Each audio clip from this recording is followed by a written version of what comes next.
Buen día. Hoy vamos a dar inicio a una serie de charlas referidas a una de las principales temáticas que vamos a tratar en el módulo de Patología y Diagnóstico 1 del área disciplinar Anatomía Patológica, que es justamente el de inflamación. El área Anatomía Patológica tiene dos ejes temáticos principales como objetivos, diríamos, trazados en el cursado del tercer año, que son justamente inflamación y neoplasias o tumores. En este ciclo justamente nos vamos a dedicar a ver los principales conceptos y definiciones de cada uno de estos temas que más adelante les servirán a ustedes como contenidos básicos que van a ir aplicando en los diferentes temas específicos que van a ver de acá en adelante y en los años posteriores referidos a determinados cuadros patológicos. Es por eso que les quiero hacer, antes de entrar en sí en el tema, la recomendación de dedicarles el tiempo necesario y la lectura necesaria a estos temas, para lo cual cuentan al final de esta clase, como también en la programación que tienen disponible en el aula, de la bibliografía recomendada. Otro aspecto importante que debemos retomar al considerar el proceso inflamatorio son conceptos vistos ya también por ustedes cuando vieron en inmunología que el organismo cuenta con barreras naturales como la piel y la mucosa y un sistema inmunitario que puede ser natural o adquirido. El natural o innato, que es justamente inespecífico y que es considerado la primera línea de defensa del organismo sin tener una especificidad hacia un determinado antígeno o hacia una determinada noxa, y que está representado justamente por una inmunidad de tipo humoral y una inmunidad dado por las mismas células, y una inmunidad adquirida o adaptativa, que ya es una respuesta específica, que tiene una especificidad antigénica y que puede ser también humoral, dada por los anticuerpos formados por los linfocitos estimulados específicamente para una determinada noxa, y que también puede ser celular a través de linfocitos T sensibilizados específicamente para una determinada noxa. El otro mecanismo de defensa justamente es el que vamos a tratar hoy, que es el de la inflamación, que aunque parezca contradictorio, la inflamación es una respuesta local de los tejidos justamente para tratar de neutralizar o eliminar o limitar la diseminación y los efectos de un agente nocivo o un agente o de una noxa. Siempre deben tener en cuenta, recuerden también cuando vimos lesión celular, que existen tres integrantes o tres participantes en esta interacción, que son la noxa, el huésped y el medio ambiente, y que justamente las características particulares de cada uno de estos tres integrantes de esta tríada, diríamos así, son los que van a determinar una serie de aspectos o características que va a tener el proceso inflamatorio, es decir, va a determinar el grado de lesión tisular, va a determinar el grado de capacidad de respuesta, va a determinar las condiciones en que se produce el proceso, y por lo tanto ello va a hacer que un proceso inflamatorio tenga ciertas características o cierta intensidad o cierta evolución. Entonces, ustedes van a encontrar en los diferentes textos muchas definiciones sobre inflamación. Acá les he puesto algunas, las más conocidas o las más repetidas en los textos que ustedes tienen disponible, que son La inflamación es una reacción compleja en el tejido conjuntivo vascularizado porque es justamente en este sitio donde se producen los principales mecanismos responsables del proceso inflamatorio. La inflamación es un proceso holístico complejo de reacciones celulares, neurovasculares, humorales, proliferativas y hormonales que tienden a limitar la acción de una noxa. Las causas, al igual que como ya vimos cuando vimos lesión celular, las causas de inflamación pueden ser infecciosas, físicas, químicas o inmunitarias. Infecciosas que pueden ser de naturaleza bacteriana, vírica, por hongos, por toxinas, por parásitos. Y acá hay que hacer la salvedad de que cuando hablamos de inflamación no siempre es sinónimo de infección. Hablamos de infección cuando un proceso inflamatorio es causado por una causa infecciosa, pero también podemos tener procesos inflamatorios provocados por causas físicas, químicas o inmunitarias en donde no media un agente infeccioso. Dentro de las causas físicas tenemos las radiaciones, eh, eh,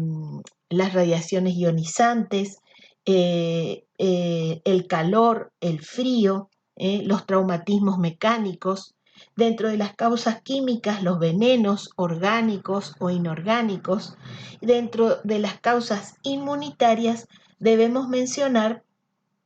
aquellas reacciones mediadas justamente por reacción antígeno-anticuerpo que pueden ser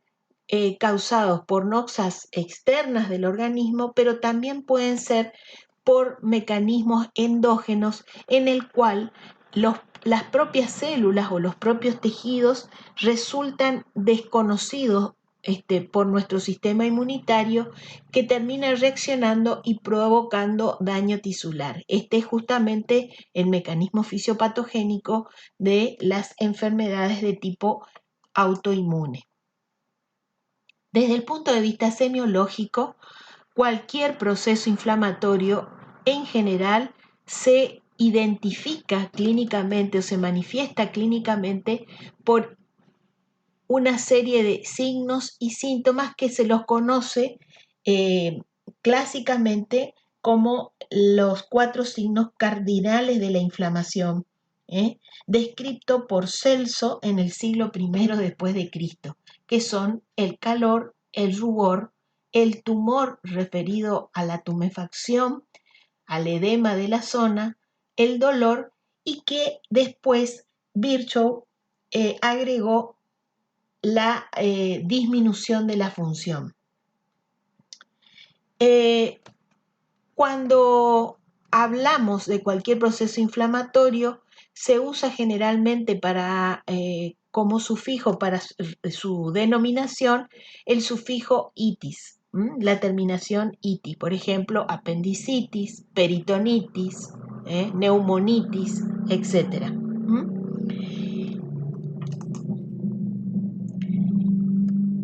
Existen, y de manera, diríamos, más que nada didáctica para poder comprender los diferentes fenómenos que se producen en el proceso inflamatorio, hablamos de la cronodinamia de la inflamación, que son las fases de los distintos, en las cuales se producen los distintos procesos responsables de las manifestaciones clínicas y de los cambios tisulares en el proceso inflamatorio. Cuando hablamos de cronodinamia y de fases, es nada más que para facilitar la comprensión, pero una cosa importante que deben tener en cuenta es que en realidad todos estos procesos se están dando de manera casi simultánea en el organismo o en el tejido en el cual está sentando el proceso inflamatorio, y se están dando de manera casi simultánea y en diferente proporción, sino que para simplificar y para poder describirlos, diríamos, organizamos en fases para facilitar más que nada la comprensión. Entonces, En cualquier proceso inflamatorio en general vamos a encontrar tres, o podemos describir tres fases principales. Una fase de agresión en el cual hay una predominancia de los efectos de la noxa sobre el organismo o sobre el tejido o sobre la célula en cuestión,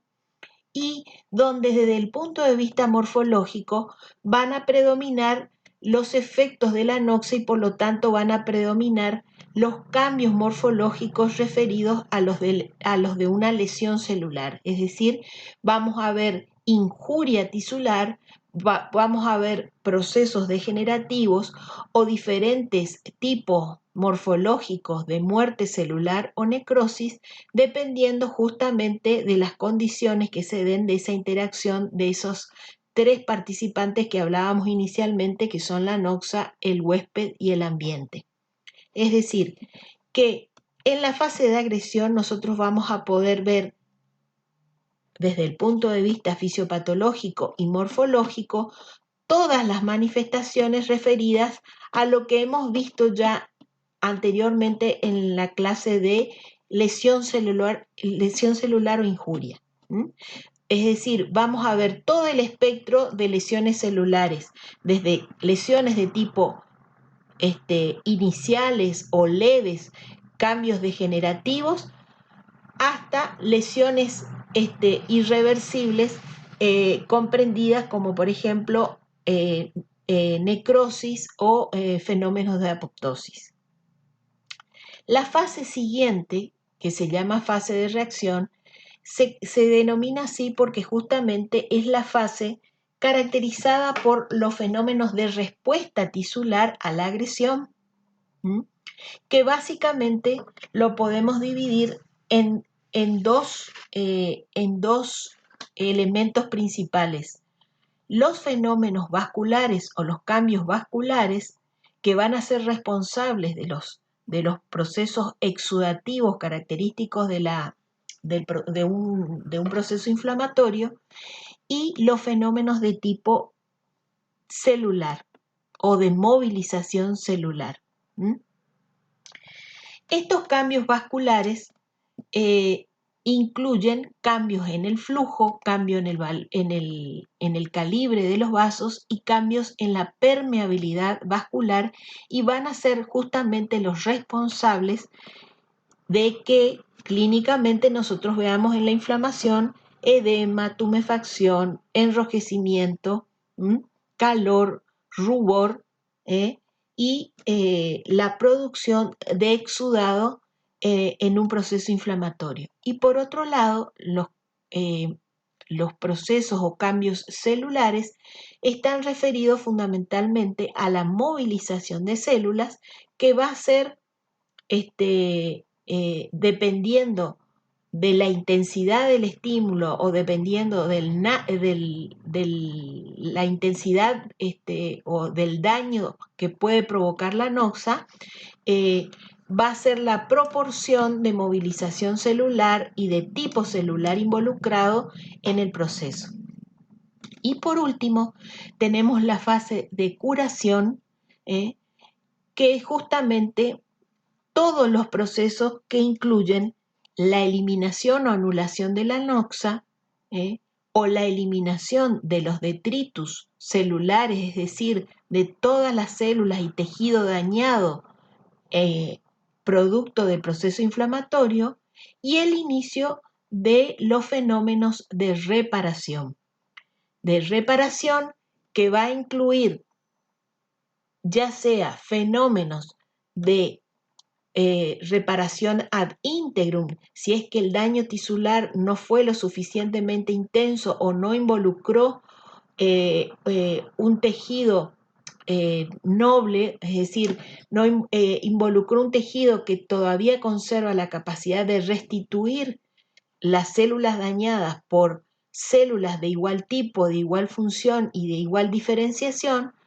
o la reparación a través de un proceso de cicatrización en el cual el tejido dañado es reemplazado por un tejido fibroso de tipo cicatrizal. Que esto se puede dar ya sea porque el tejido involucrado en el daño es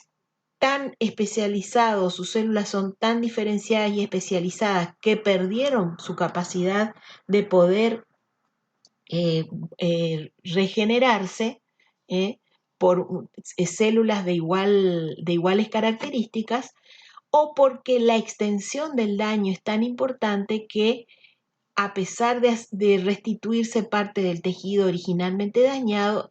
la extensión del daño es tal que parte de ese tejido es reemplazado por un tejido fibroso de tipo cicatrizal.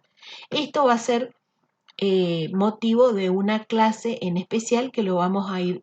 viendo más adelante. Entonces,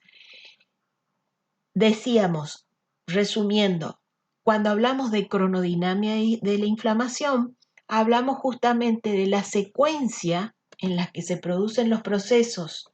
desde el inicio, desde la acción de la noxa sobre el tejido, del tipo de respuesta que el organismo pone en marcha ante esa noxa y de la fase de curación. Esto es, les decía, un proceso continuo que se da casi simultáneamente y que incluso se da en diferente proporción dependiendo justamente del sitio de la lesión y de la proporción de daño de tejido involucrado en el proceso. Fíjense en cuanto a la terminología que vamos a ir utilizando para que ustedes se vayan familiarizando con los términos. A los procesos inflamatorios los podemos denominar de diferente manera desde diferentes aspectos. Desde el punto de vista morfológico, los procesos inflamatorios pueden ser alterativos, pueden ser exudativos o productivos. ¿Qué significa esto? Significa que, más que nada, ¿qué proceso es el que predomina desde el punto de vista morfológico en ese momento? Cuando hablamos de una inflamación que morfológicamente presenta características alterativas, significa que yo me voy a encontrar con un tejido en el cual predominan los cambios morfológicos de lesión celular, es decir, cambios degenerativos o cambios de tipo muerte celular, ya sea necrosis en sus diferentes patrones morfológicos que ya lo hemos visto,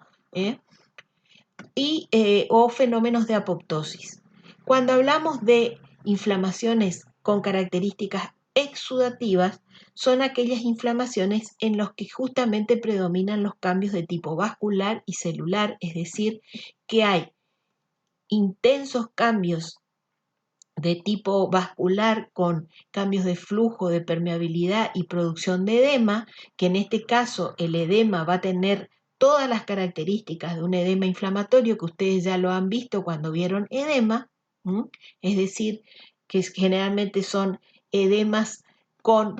un exudado de tipo exudado, mejor dicho, es decir, con un alto contenido de proteínas en su composición,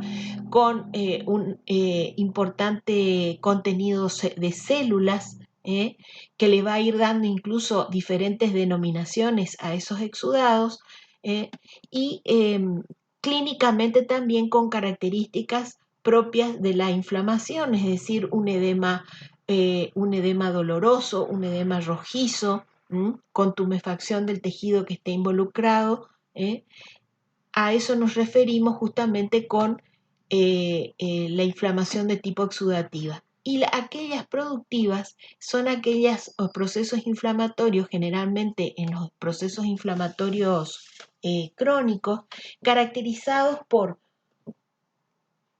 fenómenos de tipo exudativo, pero en la cual también ya se perciben fenómenos de tipo reparativo, es decir, hay intentos de reparación, intentos de regeneración del tejido y por lo tanto eso les da características particulares a la lesión. Desde el punto de vista evolutivo, fíjense, las inflamaciones pueden ser sobreagudas, agudas, subagudas o crónicas, dependiendo justamente de la rapidez con la que aparezcan los daños tisulares y la sintomatología. Entonces, haciendo una correlación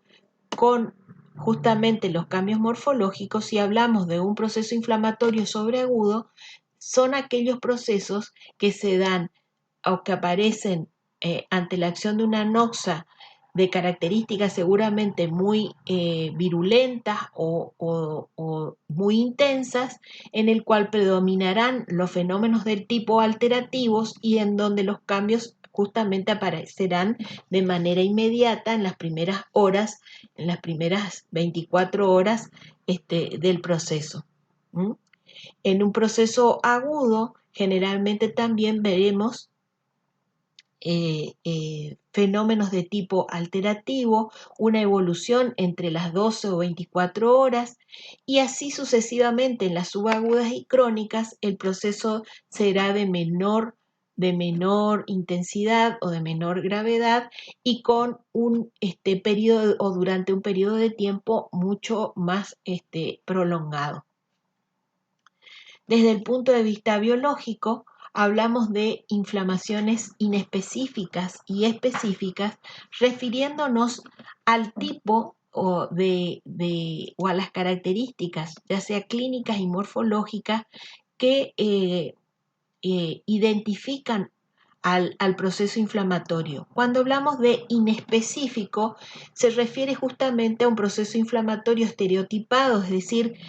con la misma apariencia independientemente de la noxa que la cause. Y cuando hablamos de procesos inflamatorios específicos, se refiere justamente a aquellos procesos inflamatorios que, a pesar de tener las características en general de cualquier inflamación,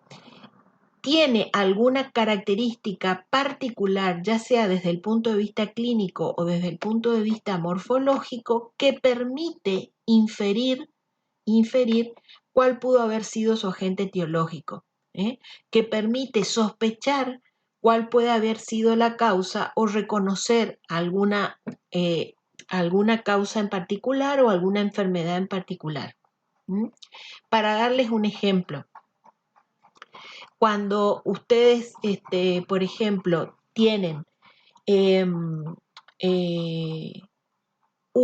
proceso inflamatorio supurativo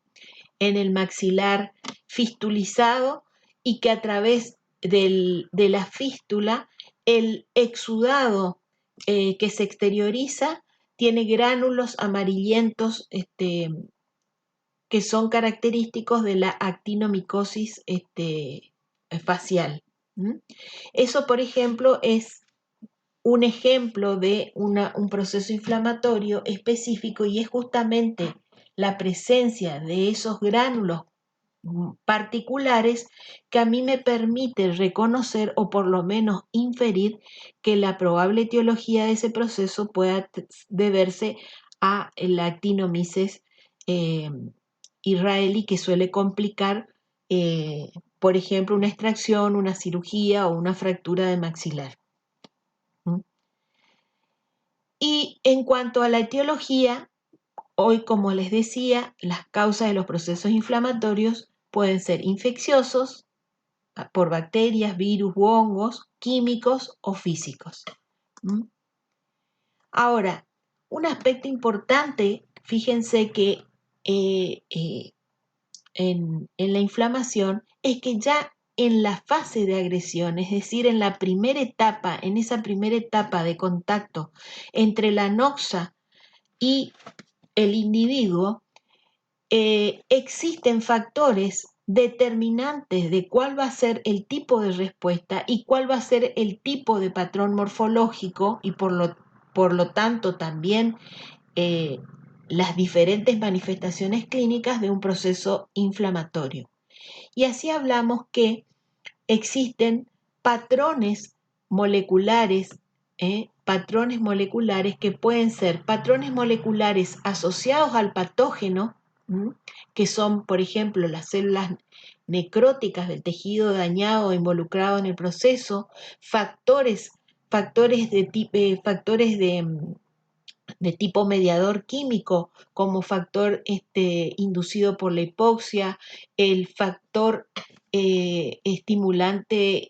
de colonias de fibroblastos, la presencia de cuerpos extraños,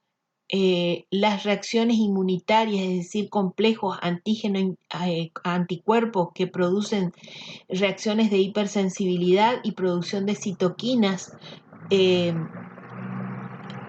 Todos estos factores moleculares asociados al patógeno porque dependiendo del tipo de patógeno involucrado, va a ser la expresión de cualquiera de estos factores y que a su vez va a determinar el tipo morfológico de daño tisular y el tipo de respuesta que va a generar por parte del organismo. Y el otro grupo importante es el de patrones moleculares asociados al peligro. Las células, todas las células del organismo, poseen receptores en su superficie. Estos son algunos de ellos, receptores de tipo señuelo, tipo TOL, receptores para residuos de manosa, que son las opsoninas, receptores para citoquinas, que ustedes ya lo habrán visto, son importantes mediadores químicos y los vamos a ver después más adelante, producidos por los linfocitos, por las células endoteliales, receptores acoplados a la proteína G que se encuentra en las membranas celulares y que justamente son agrupados bajo el nombre de receptores de reconocimiento de patrones. Es decir, cualquiera de estos moléculas liberadas de la interacción de una noxa con una célula o un tejido dañado, activa cualquiera de estos receptores. Eso va a depender de qué patógeno estemos hablando, y por lo tanto esto va a poner en marcha el mecanismo de señalización y va a poner en marcha el tipo de respuesta, es decir, la siguiente fase, el tipo de respuesta a esa agresión. Y eso va a determinar justamente la apariencia. Primero, va a determinar el mecanismo fisiopatológico que se ponga en marcha para esa respuesta. Y en segundo lugar, va a determinar el tipo de patrón morfológico que va a adquirir ese proceso inflamatorio. Eso por un lado. Ahora, decíamos en la segunda fase, en la fase de respuesta a la agresión, que era la fase de reacción, teníamos dos componentes principales. Por un lado, los componentes o cambios producidos en la vasculatura, los cambios hemodinámicos producidos en la vasculatura, que están justamente referidos a cambios en el flujo y calibre vascular y de la permeabilidad, y por otro lado, el otro componente importante, que es la movilización de células, es decir, la serie de cambios o eventos celulares iniciados por esa noxa. Entonces, dentro de los cambios del flujo vascular y del calibre vascular, tenemos principalmente modificaciones del calibre de los vasos y del flujo sanguíneo y cambios de la permeabilidad vascular. Una cosa importante que deben tener siempre en cuenta es que todos estos cambios en el flujo y calibre de los vasos se da a nivel de la microvasculatura, es decir, a nivel de las arteriolas, a nivel del lecho capilar y a nivel del extremo venular. Todos los cambios vistos en el proceso inflamatorio se dan a este nivel. Todos los mediadores químicos con efecto o influencia sobre la vasculatura actúan a este nivel, ya sea a nivel del extremo arteriolar, otros a nivel del lecho capilar, otros a nivel del extremo venular, en mayor o en menor proporción. pero es una cosa importante que deben recordar, que esos cambios vasculares se dan justamente a nivel de la microvasculatura. Lo mismo que los cambios de la permeabilidad. Entonces, las modificaciones que vemos a nivel del calibre de los vasos, ya lo hemos visto en el edema, ya lo han visto ustedes en edema cuando hablamos de edema de tipo inflamatorio. Son fundamentalmente un aumento de la presión hidrostática, una disminución de la presión coloidosmótica dentro de la luz del vaso, un aumento de la presión coloidosmótica a nivel del espacio intersticial que acarrea agua hacia el intersticio y provoca el edema. Pero la diferencia fundamental, y que ya lo hemos visto también en edema, entre el edema inflamatorio y el no inflamatorio, es que acá, en la inflamación, se agrega el cambio de la permeabilidad vascular. Cualquier noxa en mayor o en menor medida, o incluso los mediadores que intervienen en el proceso inflamatorio, provocan diferentes grados, diferente, diríamos, proporción en cuanto a la permeabilidad vascular, que permiten la salida de la circulación de agua, principalmente, y después de proteínas y células hacia el intersticio del tejido. Eso es justamente lo que va a ir dando las diferentes características que tiene el exudado inflamatorio. Es decir, que en la inflamación inicialmente podemos tener la producción de un edema con características de transudado en un inicio, porque al inicio puede ser que principalmente el edema sea producido por cambios más de tipo hemodinámico, por aumento de presión hidrostática intravascular, por su vasodilatación, por el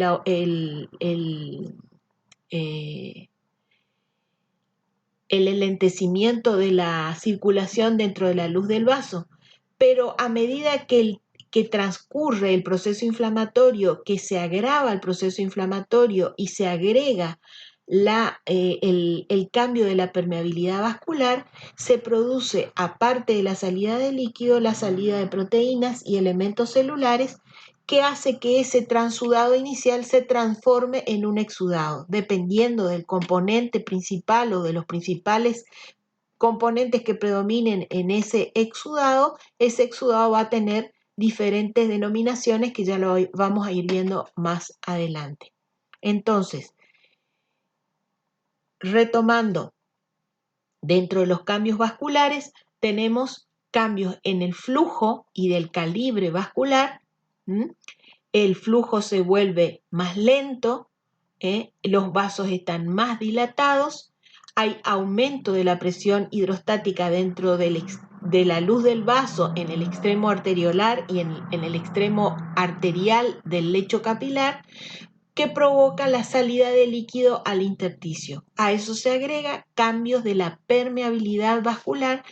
que permite, además de la salida de líquido, permite la salida de proteínas y elementos formes de la sangre.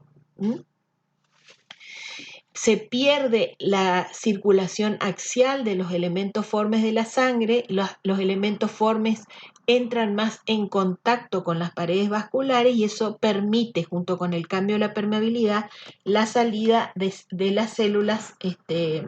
hacia el intersticio tisular. Y facilita justamente el otro elemento importante de esta fase de reacción, que es la movilización de células, consistente en la migración de los leucocitos desde esa columna axial en el centro del vaso hacia las cercanías de la pared vascular y la salida a través de la pared vascular por, ahora vamos a ver, diapédesis, hacia el foco de la inflamación. Entonces, ¿cuáles son los cambios, para resumir, en el flujo y en el calibre de los vasos? primero va a haber una vasoconstricción transitoria de pocos segundos de origen neurógeno, pero inmediatamente después se produce una vasodilatación con aumento del flujo, una lentificación y retraso de la circulación con aumento de la permeabilidad de la pared vascular, éstasis, es decir, enlentecimiento de la circulación, y eso a su vez va seguido de marginación leucocitaria, es decir, de movilización de las células hacia el intersticio. Decíamos entonces que el aumento de la permeabilidad producía edema intersticial. El edema acá es un edema de tipo inflamatorio, es decir, que tiene características de exudado, es decir, un alto contenido de proteínas con una densidad superior a 1012 y que puede tener mayor o menor proporción de células en su composición. Ahora, los cambios en la permeabilidad vascular pueden deberse a muchos motivos y acá otra vez va a tener importancia el tipo de noxa que intervino en el proceso inflamatorio. Por un lado, podemos tener cambios de la permeabilidad del vaso por formación de aberturas entre las células endoteliales que generalmente se dan en el extremo venular en el extremo venular del lecho capilar, y acá el principal mediador químico responsable de estos cambios, de esta apertura por contracción de las células endoteliales, es este mediador que es la histamina, la bradiquinina y algunos leucotrienos y sustancia P. Les decía, el sitio principal de la microcirculación involucrada en este tipo de mecanismo de cambio de permeabilidad son las vénulas. Suele ser un cambio reversible de corta duración, de 15 a 30 minutos, y les decía, el mecanismo por el cual se produce la apertura y el aumento de la permeabilidad del endotelio de los vasos es por reorganización del citoesqueleto y contracción de las células endoteliales que entonces permiten la abertura entre células y el pasaje del líquido hacia el intersticio. Otro mecanismo de cambio de la permeabilidad, que también va a depender del tipo de noxa, es la lesión endotelial directa, donde hay necrosis y muerte de las células endoteliales. Por lo tanto, acá el cambio de permeabilidad no es selectivo del vaso, se va a dar en toda la microcirculación, porque lo que está acá dañado justamente es la célula endotelial. Esto es lo que solemos ver en las quemaduras o lo que solemos ver en las lesiones por radiación, o por efecto de algunas toxinas, por ejemplo, venenos, en los que no hay entonces una selectividad de tipo de vaso involucrado. El cambio y la permeabilidad hacia el intersticio es totalmente libre, permite la salida inmediata y persistente de líquido hacia el intersticio y también de células, y al haber lesión en el endotelio vascular genera fenómenos de trombosis. Si ustedes se acuerdan, dentro de la génesis de la trombosis, la lesión inicial desencadenante de los fenómenos de trombosis justamente era la lesión endotelial. O sea que acá, asociado a este cambio de permeabilidad y edema, hay también un inicio de trombogénesis en la luz de los vasos. El otro mecanismo en el cual puede haber cambios de la permeabilidad vascular es por lesión endotelial inducida por los leucocitos, por sustancias mediadores químicos liberadas por los leucocitos en el proceso inflamatorio. Fíjense que en este caso, este tipo de cambios está restringido a vénulas y capilares, fundamentalmente pulmonares y glomerulares. Está asociado a etapas tardías de la inflamación y se debe justamente a la liberación de sustancias citotóxicas o de radicales libres de oxígeno o de proteínas de tipo proteolítico que contienen los gránulos de los leucocitos y que una vez liberados provocan el daño del endotelio vascular. Y el último cambio de la permeabilidad se puede ver por transitosis, es decir, que las células, las mismas células endoteliales, forman organelas o vesículas que trasladan líquido desde el interior del vaso hacia el intersticio. Este mecanismo es mediado, fíjense, por un factor, por un mediador químico que se llama factor de crecimiento del endotelio vascular y por la histamina. Tiene también cierta selectividad en cuanto al vaso involucrado, son vénulas en las que se produce generalmente este proceso, y por lo general no tienen diríamos, la proporción y la magnitud, el edema, visto quizá por los otros mecanismos. Pero una cosa importante que deben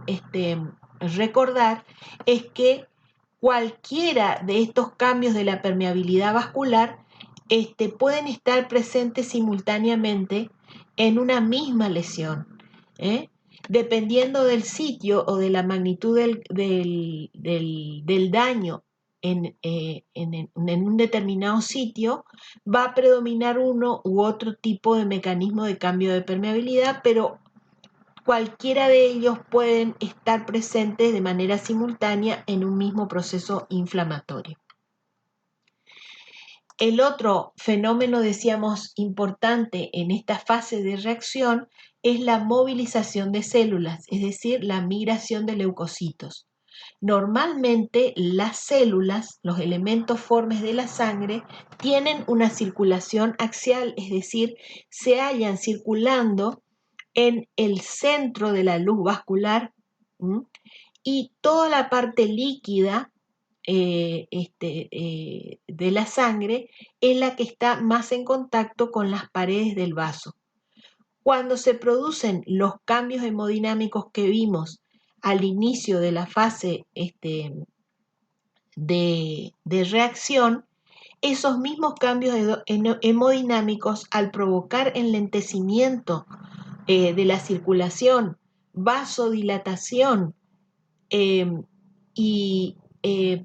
aumento de presión hidrostática, provoca turbulencias dentro de la columna sanguínea y por lo tanto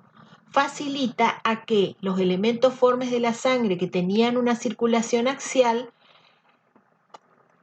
deje de ser axial y tomen contacto con las paredes del vaso. Y así se inician una serie de procesos denominados marginación, rodamiento y adhesión. Esto se da justamente porque todas las células sanguíneas y sobre todo los glóbulos blancos,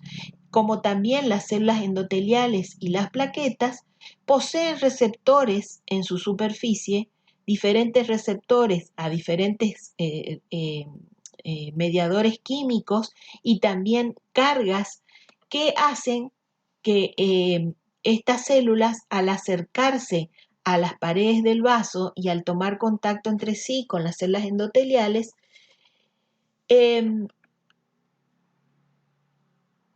provoquen fenómenos denominados de marginación, rodamiento y adhesión. Primero hay como adherencias laxas,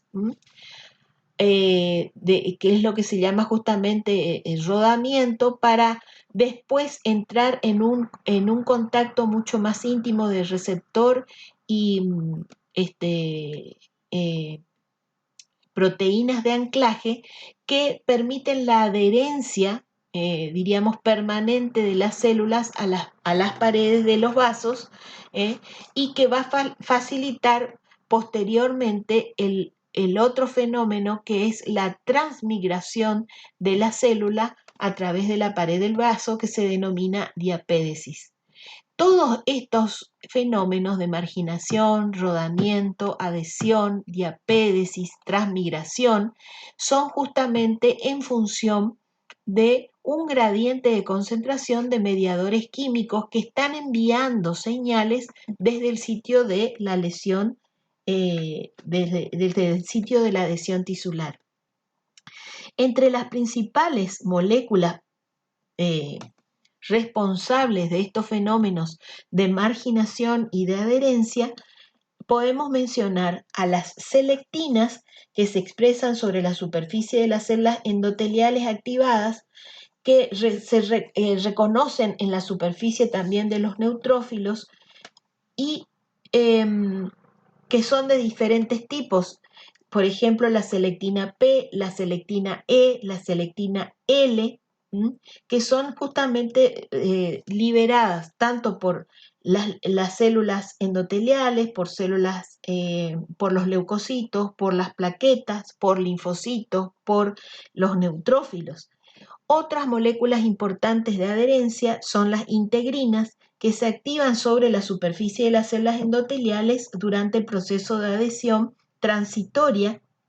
y también en los leucocitos. Y al mismo tiempo son estimulados los receptores de integrina en los neutrófilos. Y por último, la tercera molécula importante de adhesión, aparte de las selectinas e integrinas, son las moléculas de adhesión de la superfamilia de las inmunoglobulinas, que son moléculas de adhesión intercelular y que reciben la denominación de ICAM, ICAM1, ICAM-B1, que permiten la adhesión con las células vasculares y la adhesión más estrecha y estabilizan la interacción entre los leucocitos y las células endoteliales. Decíamos que una vez que estas células se adherían a la superficie del endotelio, lo hacían en función de un gradiente de señal, un gradiente de concentración de estos mediadores químicos. Y estos mediadores químicos actúan como factores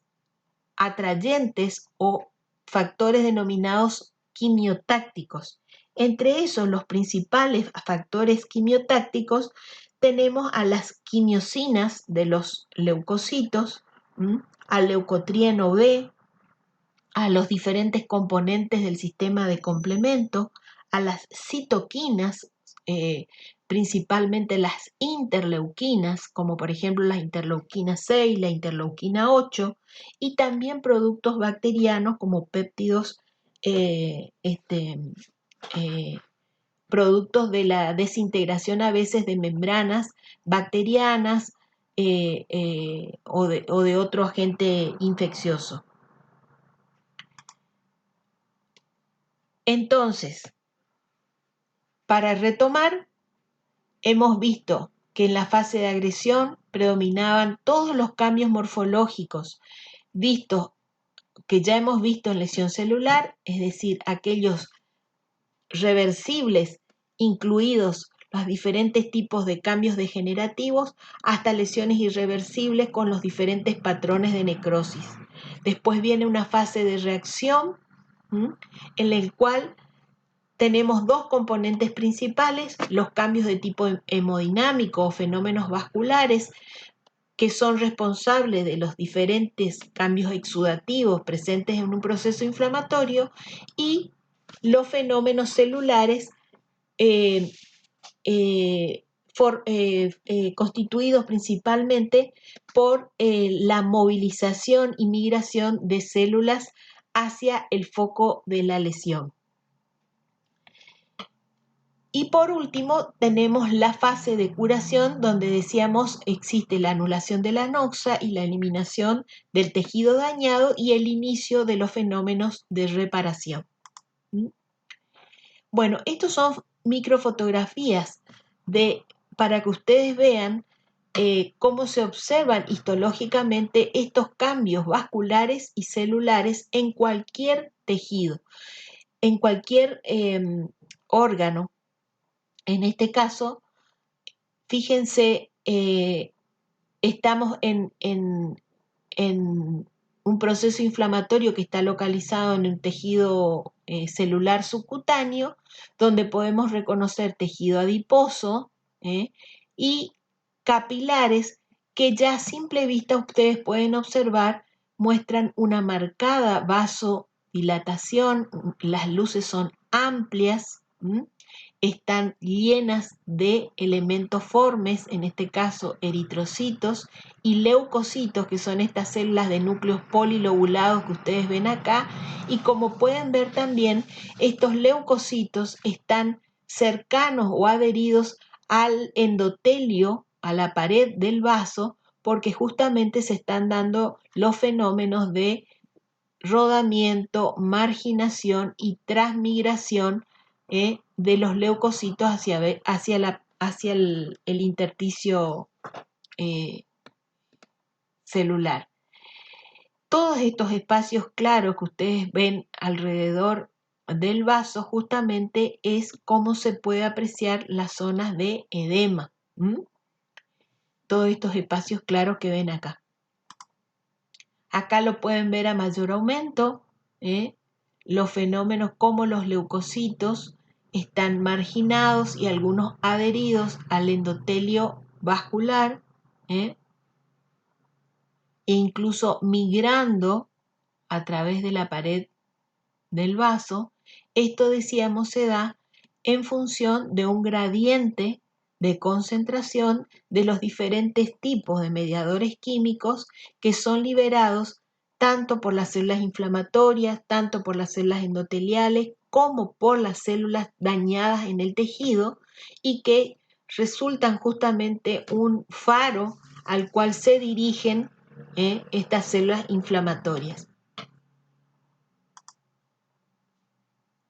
Así es como se observa en un tejido fibroconectivo los fenómenos de congestión, marginación y formación de exudado, que es todo esto que ustedes ven en el intersticio acá. Hay edema, hay, como pueden ver, un aumento de la celularidad en el intersticio por migración de células inflamatorias hacia el espacio intersticial. Acá también pueden ver la marginación, la transmigración, la presencia de edema en el intersticio y de células inflamatorias. Es así, entonces, como se reconoce o se observa un proceso inflamatorio, en este caso agudo. ¿Qué va a determinar o qué caracteriza a un proceso inflamatorio agudo? Justamente la presencia de leucocitos de tipo polimorfo nuclear, que es la célula característica de un proceso inflamatorio agudo. ¿Por qué? Porque son las que primero responden, son las que más vida corta tienen, y a partir de las 24-48 horas en adelante, las células que pasan a predominar en el proceso inflamatorio van a ser las células mononucleadas de tipo linfocitos, plasmocitos, macrófagos. Y esto nos da indicio entonces o nos permite el reconocimiento de un proceso inflamatorio agudo a un proceso inflamatorio crónico. Un capítulo importante a tener en cuenta, decíamos, que ya lo hemos ido mencionando en la inflamación, son los mediadores químicos. Las moléculas o mediadores químicos que intervienen en el proceso inflamatorio son de muy diferente naturaleza y de muy variado origen, como pueden ver ustedes en este esquema. Pueden ser de origen plasmático o pueden ser de origen celular. Y fíjense que algunos ya los hemos mencionado, que justamente tenían que ver con la movilización y migración de células en el proceso inflamatorio, que hoy las mencionamos: las selectinas, las inmunoglobulinas, las integrinas, las glucoproteínas de tipo mucina o proteínas de adherencia, que justamente participaban en esos procesos y que eran producidas o estaban presentes tanto en las células inflamatorias mismas, o sea, en los leucocitos, como también a nivel de las células endoteliales. Estos mediadores químicos están expresados en la superficie y determinan la intensidad de fijación. Entonces, justamente lo que hoy decíamos son estos procesos o estos fenómenos se dan en función de un gradiente de concentración de estos mediadores químicos y por lo tanto los mediadores químicos son los reguladores o moduladores, modulan el proceso inflamatorio, van a determinar justamente la magnitud de cambios morfológicos y de expresión clínica que tenga un proceso inflamatorio, y van a determinar también los patrones morfológicos de daño de ese proceso inflamatorio que nos va a permitir a nosotros reconocer desde el punto de vista morfológico una determinada enfermedad o un determinado proceso.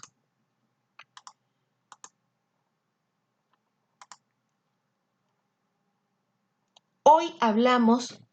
de que había movilización de células. Ese fenómeno es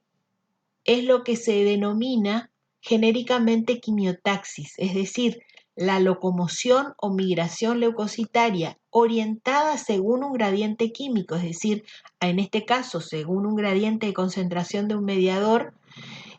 a eso es lo que llamamos quimiotaxis. Los factores quimiotácticos, fíjense, pueden ser exógenos o endógenos. Los exógenos son los mismos productos bacterianos, es decir, toxinas, productos bacterianos presentes en las membranas de bacterias, de virus, de hongos, actúan como factores quimiotácticos. Y de esto justamente es lo que va a depender la virulencia de un agente infeccioso si estamos hablando de un proceso inflamatorio de origen infeccioso. Y dentro de los endógenos tenemos, fíjense, componentes del complejo de complemento, productos de la vía de la lipooxigenasa. Acá tenemos los leucotrienos y las citoquinas, sobre todo las interleuquinas 8, que son todos productos generados por leucocitos. ¿Qué provocan estos factores quimiotácticos? Provocan la activación leucocitaria. La activación leucocitaria permite a su vez el reconocimiento específico de determinados antígenos y también permite el inicio de la función, diríamos así, del leucocito para neutralizar una noxa mediante este fenómeno de fagocitosis. La activación leucocitaria, entonces, depende de la producción de metabolitos del ácido araquidónico. Esto es lo que producen las denominadas prostaglandinas y leucotrienos, la degranulación y secreción de enzimas lisosomales de los leucocitos y la activación del sistema oxidativo celular que tiene un alto efecto, diríamos, neutralizador de agentes infecciosos o para eliminar determinados elementos celulares que están dañados en el proceso inflamatorio, y a su vez la producción de moléculas que modulan la adhesión leucocitaria, es decir, que regulan la proporción de mediadores químicos en el proceso y que determinan la intensidad de respuesta en un proceso inflamatorio. O sea, fíjense qué compleja que es justamente o en cuántos aspectos interviene el fenómeno de activación leucocitaria. Porque por un lado activa la producción de mediadores químicos como las prostaglandinas y los leucotrienos. Por otro lado activa el sistema enzimático propio de la célula encargado de la destrucción por medio de liberación de enzimas, proteasas, lipasas, lisosomasas, contenidos en los gránulos de los leucocitos, como efecto,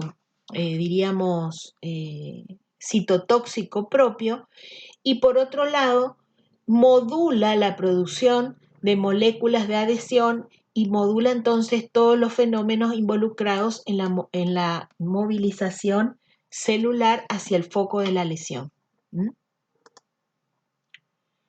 Decíamos, hoy hablábamos del fenómeno de fagocitosis. La fagocitosis consiste en el reconocimiento y fijación de la partícula que va a ser ingerida o neutralizada por el leucocito. Muchas veces este fenómeno de fagocitosis, que es llevado principalmente por los neutrófilos y por los macrófagos, son las dos células principales o encargadas justamente de esta función de fagocitosis, muchas veces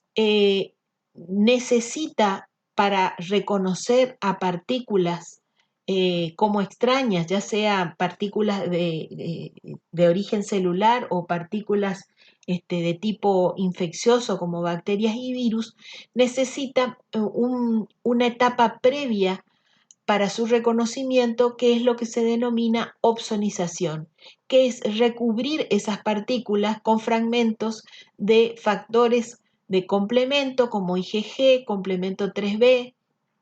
proteínas plasmáticas como las colectinas, y que eso permite su reconocimiento por parte del leucocito o del macrófago, su englobamiento para la formación de un fagosoma y luego su degradación mediante la liberación enzimática, que es lo que se llama fagolisosoma. Muy bien. Después de haber visto entonces las etapas del proceso en la cronodinámica de la inflamación, vamos a ver que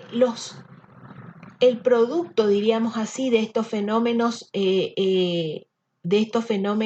de movilización y cambios vasculares presentes en la fase de reacción del proceso inflamatorio, da como resultado, decíamos, la formación de un exudado. El exudado, que no era nada más que el resultado del edema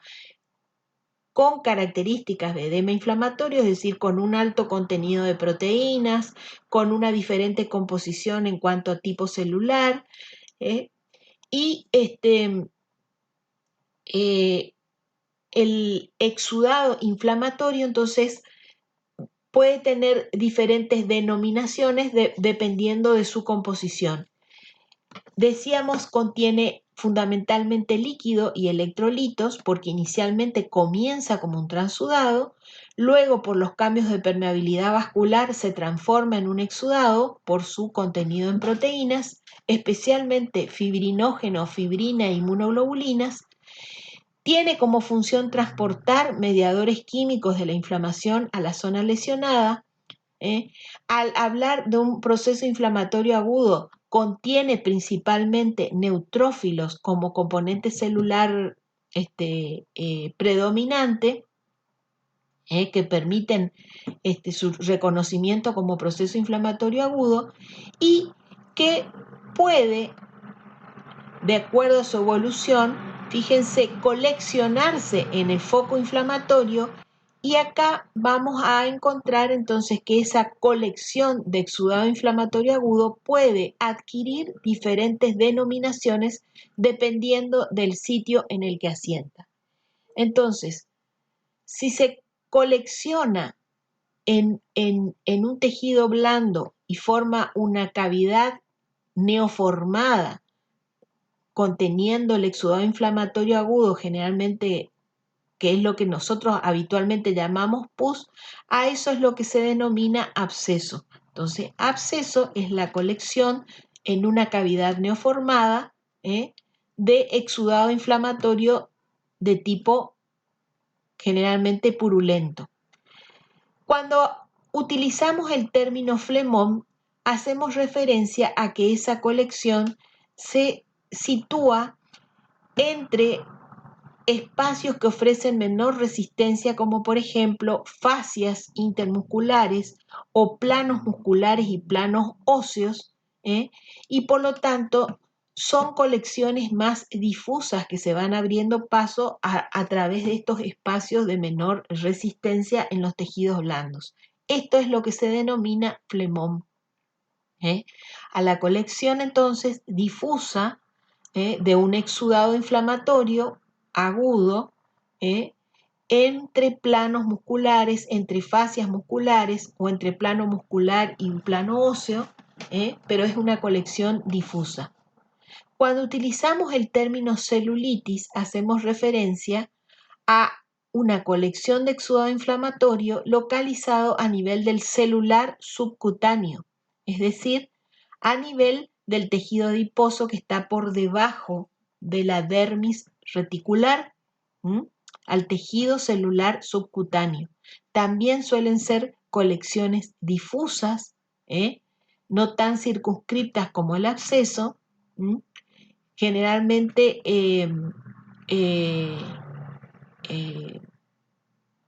difusa a través del tejido celular subcutáneo. Y cuando hablamos de empiema, hacemos referencia a esa colección de exudado en cavidades neoformadas, en cavidades ya formadas como por ejemplo cavidad pleural, cavidad peritoneal o por ejemplo en los senos paranasales. Eso recibe el nombre de empiema. Decíamos que dependiendo del contenido y de los diferentes componentes que puede tener el exudado inflamatorio, va a tomar diferentes denominaciones. Esto es importante reconocer porque justamente es la manera como lo vamos a describir nosotros semiológicamente el exudado cuando se exterioriza un exudado inflamatorio, por ejemplo, en la superficie de una herida que está inflamada, infectada, o a través de un trayecto de fístula.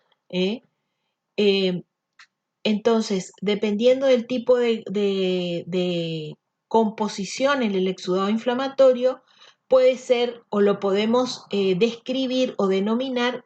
de la siguiente manera: seroso, cuando el exudado tiene un aspecto claro o traslúcido porque está constituido fundamentalmente por agua y proteínas. Mucocatarral, cuando se le agrega un contenido mucoso al exudado. Fibrinoso, cuando su alto contenido proteico hace que haya proteínas coaguladas dentro de la composición del exudado. Incluso pseudomembranoso, es muy similar al fibrinoso porque forma justamente una cubierta o pseudomembrana friable que se rompe fácilmente, que cubre, por ejemplo, una superficie ulcerada. Leucocitario, cuando su contenido es fundamentalmente por leucocitos, que es muy similar también al purulento, que tiene la apariencia desde el punto de vista macroscópico de pus. Hemorrágico,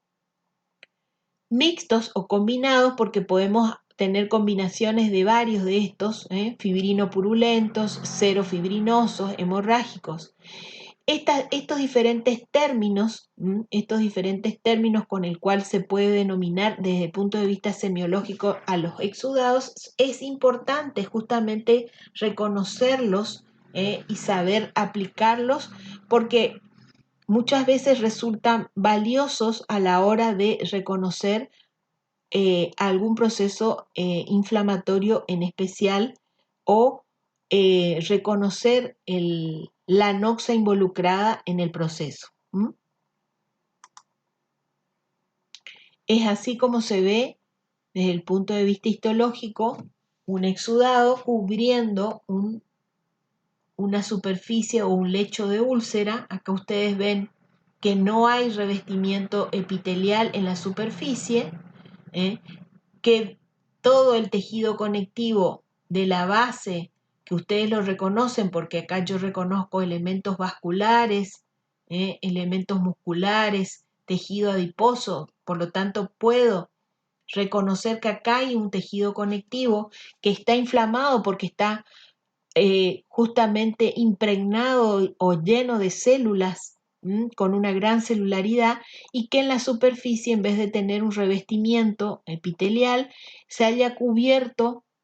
por todo este material, en donde yo puedo reconocer células inflamatorias predominantemente de tipo leucocitario. Todo lo claro es edema, o en este caso exudado, seroso, y todo esto rosado que ustedes ven entre las células es proteína, proteína coagulada, que se ve histológicamente de esta manera. O sea, esto sería la imagen histológica de una pseudomembrana cubriendo un lecho de úlcera. Esto es nada más que para mostrar que en cualquier exudado inflamatorio agudo, la célula predominante y que permite reconocer este proceso como agudo es justamente la presencia de leucocitos polimorfonucleares, que es lo que está señalado con flechas en la figura. Con respecto a los mediadores químicos, les decía que son factores solubles y que podían ser de origen celular y plasmático, y que fundamentalmente, y esto es muy importante, inician, amplifican y condicionan el patrón, la intensidad de las manifestaciones clínicas y de las manifestaciones morfológicas en un proceso inflamatorio. Estas tres funciones son muy importantes que ustedes las recuerden. Inician el proceso inflamatorio, decíamos ya desde el punto inicial de acción, en el momento que actuaba la noxa y determinaban los patrones de respuesta. Amplifican, porque los mismos mediadores químicos a su vez generan mayor producción de mediadores en el proceso inflamatorio, y el tipo de mediador producido va a condicionar el patrón morfológico y la intensidad de las manifestaciones clínicas de ese proceso inflamatorio.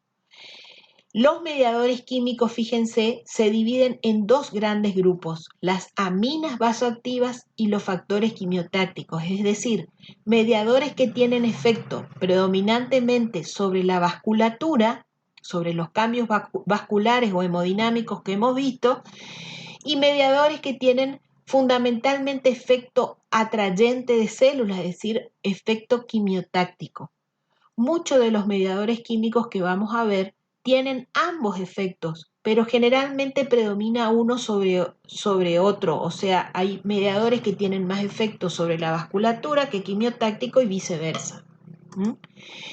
En cuanto a su origen, les decía, pueden ser de origen celular o de origen plasmático. Los de origen celular generalmente ya están preformados y listos para ser usados en el momento en gránulos de secreción dentro del citoplasma de las células.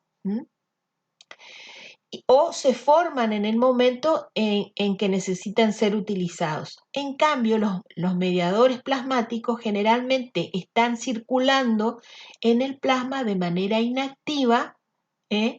y ante el estímulo o la acción de la noxa sufren una transformación en un componente activo. Dentro de los mediadores químicos celulares tenemos los principales, o los que actuaban casi de manera inmediata produciendo los cambios vasculares que vimos hoy en la microcirculación, que son la histamina, la serotonina y las enzimas lisosomales. Fíjense que los productores o las células productoras de estos mediadores en su mayoría son los leucocitos y los macrófagos. O sea que no pueden equivocarse prácticamente cuando se les pregunte a ustedes quiénes son las principales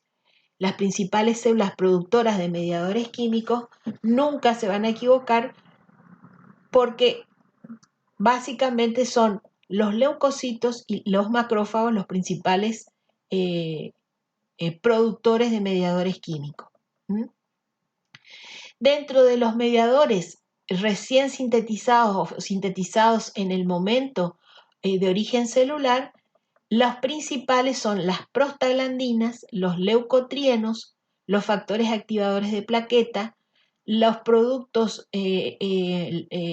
derivados de los radicales de oxígeno, como el óxido nítrico, y las citocinas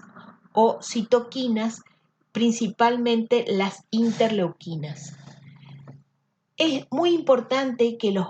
vayan conociendo, que se vayan familiarizando con ellos, porque justamente en farmacología los van a también sentir mencionar, porque justamente todo el tratamiento, la medicación antiinflamatoria está orientada a neutralizar la acción de estos mediadores. O sea que es importante que los conozcamos, que conozcamos su sitio de acción y que conozcamos el momento en que cada uno de ellos interviene para justamente poder hacer la indicación adecuada de uno u otro antiinflamatorio específico. Con respecto a los mediadores químicos de origen plasmático, tenemos fundamentalmente las cininas y el del sistema de la coagulación, las cininas que son principalmente las responsables del dolor en el proceso inflamatorio, y los integrantes del sistema de complemento, las anafilotoxinas, que intervienen fundamentalmente en aquellos procesos inflamatorios de tipo reaccionales, es decir, aquellos procesos inflamatorios iniciados por mecanismos alérgicos,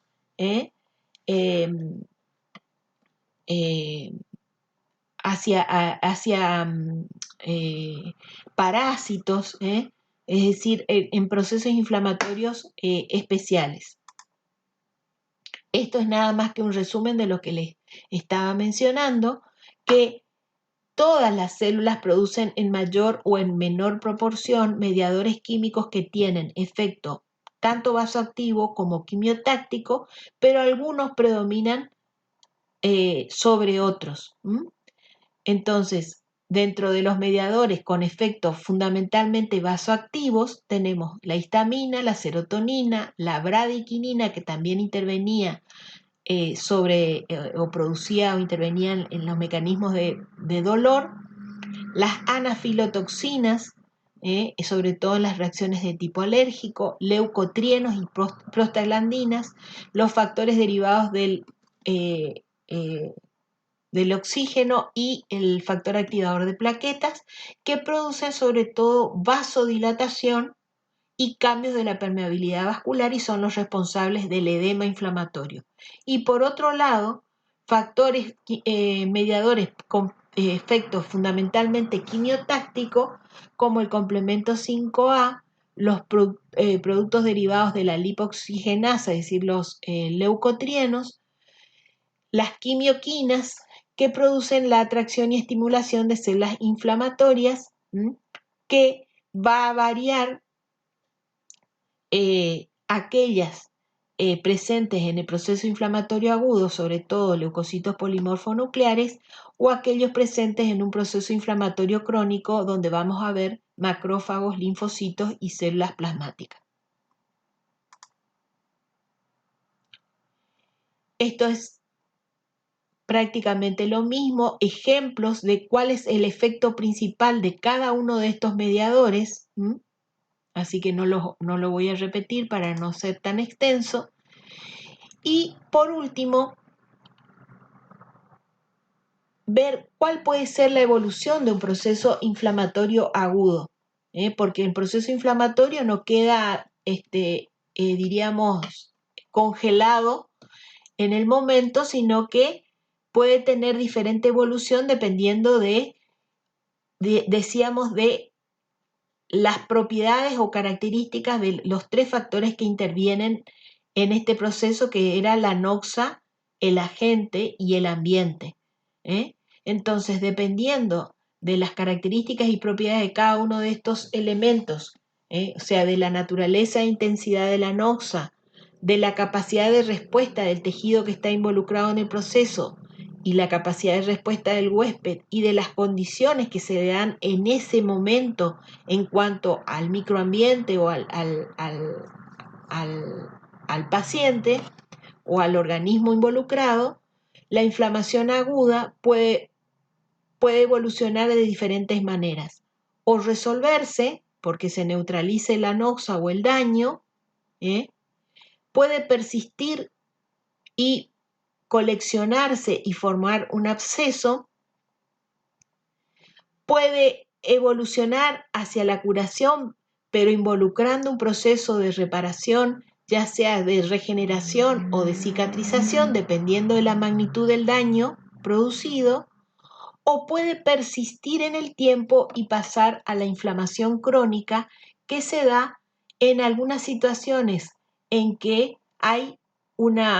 si se trata de un agente infeccioso, una infección persistente, ya sea porque la noxa tiene una baja virulencia o no puede ser eliminado por el huésped, por el efecto de toxinas, o que se suele dar también en enfermedades de tipo autoinmune donde el organismo desconoce sus propios tejidos, por ejemplo, y genera un proceso inflamatorio crónico, es decir, que persiste en el tiempo. Todas estas son las posibilidades de evolución de un proceso inflamatorio agudo. Entonces, por persistencia del estímulo o por ataques sucesivos y repetidos de procesos inflamatorios agudos, podemos evolucionar hacia una inflamación crónica. O porque hay persistencia de la infección por características propias de la noxa o por incapacidad del organismo de poder eliminarla, o por exposición prolongada a agentes potencialmente tóxicos o por reacciones entonces de tipo inmunitaria, el proceso inflamatorio persiste de manera insidiosa en el tiempo y da lugar también a un proceso inflamatorio crónico que lo vamos a ver en breve en la otra charla. Esta es la bibliografía que les recomiendo lean. Ya les comenté al principio, es importante tener presente sobre todo los principios generales y los conceptos generales de inflamación para poder irlos aplicando a distintas regiones anatómicas y a distintos procesos o enfermedades en particular, que les van a dar características particulares, pero que las van a poder comprender de mejor manera si ustedes tienen conocimiento de los principios generales de la inflamación. En resumen, entonces, la inflamación es una respuesta fundamentalmente protectora, pero es en realidad un arma de doble filo porque puede ser también a veces dañina para el organismo, y es una respuesta entonces protectora para eliminar la causa inicial noxa, las células dañadas en el proceso. La respuesta inflamatoria coordina reacciones a nivel vascular, a nivel celular y a nivel de las proteínas plasmáticas para lograr este objetivo de función protectora. Los mediadores químicos, decíamos hoy, inician, modulan, amplifican y condicionan el patrón, la intensidad y el tipo de manifestación clínica y patológica o morfológica de un proceso inflamatorio. De acuerdo a su evolución, la inflamación puede ser aguda o crónica en función de la naturaleza del estímulo y la eficacia de la respuesta por parte del huésped. Y recuerden que en la inflamación aguda es de inicio rápido, de corta duración, de horas o días, predominan los fenómenos vasculares de tipo exudativo, o sea, el edema, y celulares, sobre todo con la presencia de leucocitos polimorfonucleares, para formar un transudado inicialmente y un exudado que tendrá diferentes características de acuerdo a su composición. Bueno, muchas gracias y en breve vamos a ver entonces cuáles son las principales características de un proceso inflamatorio crónico.